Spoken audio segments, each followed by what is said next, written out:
Hello, welcome to the first episode of the Trading Without Borders podcast. My name is Mobola, reaching out to you from Lagos, Nigeria. For this episode, we will look into a bit of the history of the AfCFTA and some of the main objectives of it.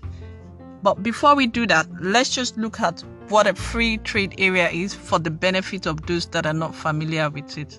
So it's basically a group of countries that have entered into an agreement to trade amongst themselves and then reduce or eliminate the barriers that can hinder trading. So there will be a common policy or terms that will guide trading within those territories or the countries.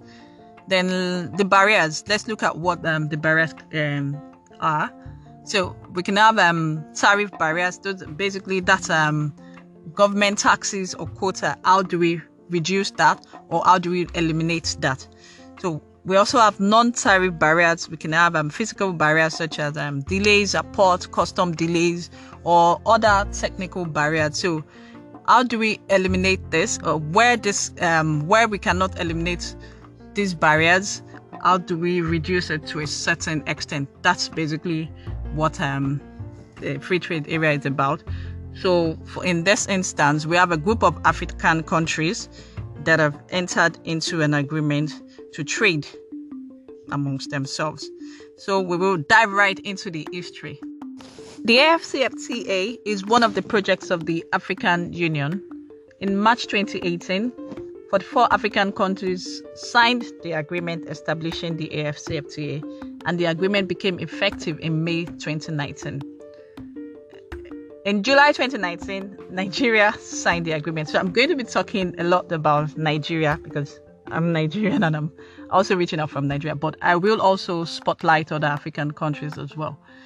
So, and in December 2020, the agreement became effective in Nigeria.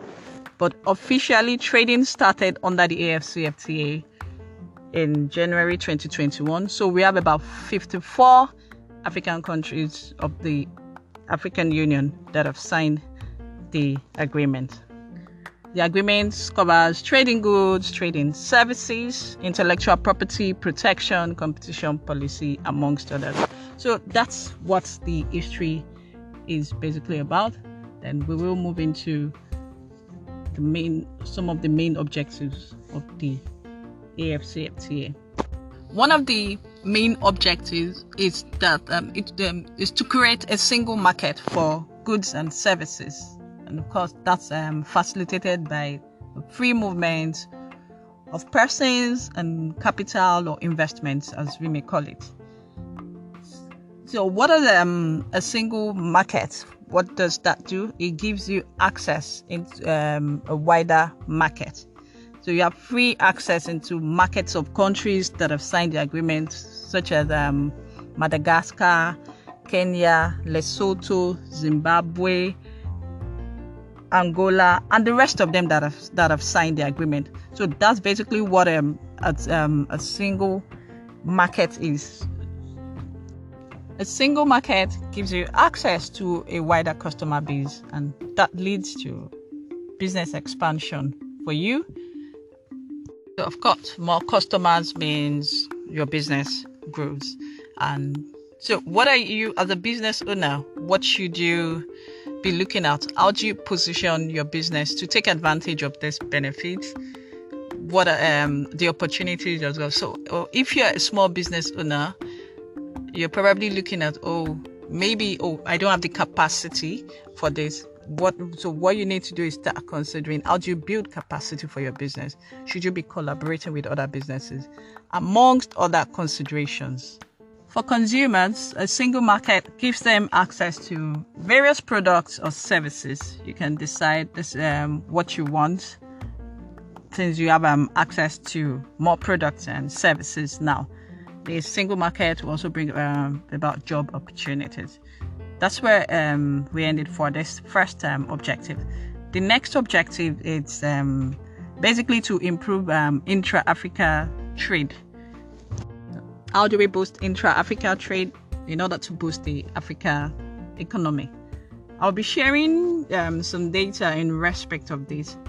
The data I got that's the Trade Law Center. There was a guide provided in 2019 in respect of the AfCFTA.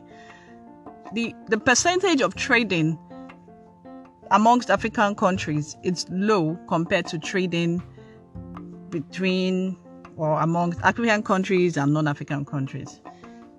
For example, back in 2017, between 2017 and 2018, a research conducted, the trading increased amongst African countries by 1%, while that of African countries and non-African countries increased by 22%. Wow, that's a huge margin. That's wide. So that is one of the things that the AfCFTA is seeking to address. Let's get more Africans to trade amongst themselves. Let's boost the African economy and all that. Yeah, so let me share some data here. South Africa is stated to be one of the main intra-Africa exporter and importer. 34% of intra-Africa export is from South Africa, whilst 20% of intra-Africa imports is from South Africa. Then we have some other main exporters. We have Nigeria, 9%, Egypt, 6%, Ivory Coast, 4%, Zimbabwe, 4%.